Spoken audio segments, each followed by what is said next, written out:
दोस्तों, हमारा देश मुगलों का भी गुलाम रहा, अंग्रेजों का भी गुलाम रहा। जब मुगल आए तो वे हमारे धर्म पे प्रहार किए और हमारे सारे मंदिरों को तोड़ा और मस्जिद बनाए। लेकिन जब अंग्रेज आए तो वे हमारे संस्कार और हमारे संस्कृति पे प्रहार किए।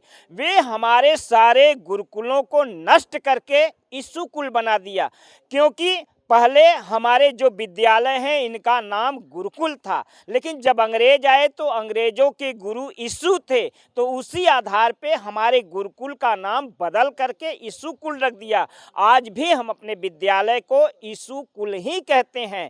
तो अंग्रेजों का ये मानना था कि जब इनकी शिक्षा पद्धति को नष्ट करोगे, यानी पहले हमारे देश में शिक्षा एक समान था, बिल्कुल फ्री था। लेकिन अंग्रेजों के चलते यहाँ शिक्षा का व्यवसाय शुरू हुआ, मोल की शिक्षा शुरू हुई और सारे गुरुकुलों को नष्ट करके स्कूल बनाए गए और सारे विद्यालय में पढ़ाई मोल का दिया जाने लगा। आज परिणाम क्या निकला कि पहले अंग्रेज हमारे देश को लूटते थे, अब खुद जो प्राइवेट स्कूलों से पढ़ करके विद्यार्थी निकले हैं देश सेवा के नाम पर, किसी भी पद पे जा रहे हैं, चाहे वे पुलिस में विभाग में जा रहे हैं, चाहे डॉक्टरी में जा रहे हैं, चाहे कोई भी अधिकारी कर्मचारी जज वकील कुछ भी बन रहे हैं, वह खुद अपने देश को भी लूट रहे हैं और अपने देशवासियों को भी लूट रहे हैं। उसी प्रकार लूट रहे हैं जैसे अंग्रेज लूटा करते थे। तो अंग्रेजों का यह मानना था कि हिंदुस्तानियों की संस्कृति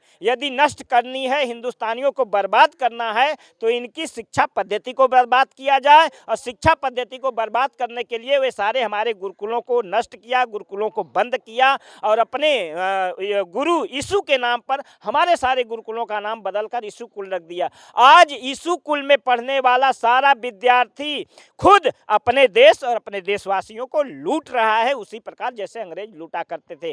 तो हमें फिर इस परंपरा को यदि बदलना है, फिर से हमें हिंदू राष्ट्र बनाना है, फिर से भारत को विश्व गुरु बनाना है, तो सबसे पहले शिक्षा को एक समान और बिल्कुल फ्री करना होगा, जैसे हमारे गुरुकुलों में शिक्षा दी जाती थी। दोस्तों, इसका प्रयास श्री क्रांति गुरु चंद्रमोहन जी कर रहे हैं पिछले 25 वर्षों से।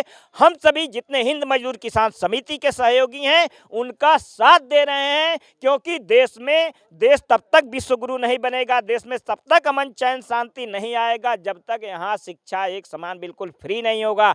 अर्थात देश में जब तक प्राइवेट विद्यालय चलते रहेंगे, जब तक मोल की शिक्षा मिलती रहेगी, जब तक विद्यार्थी शिक्षा से शोषण सहता रहेगा, तब तक शिक्षा से कोई भी पद पे चला जाए वह देश में शोषण ही पैदा करेगा। तो आज से आप भी संकल्प करिए कि देश में शिक्षा एक समान और बिल्कुल फ्री हो।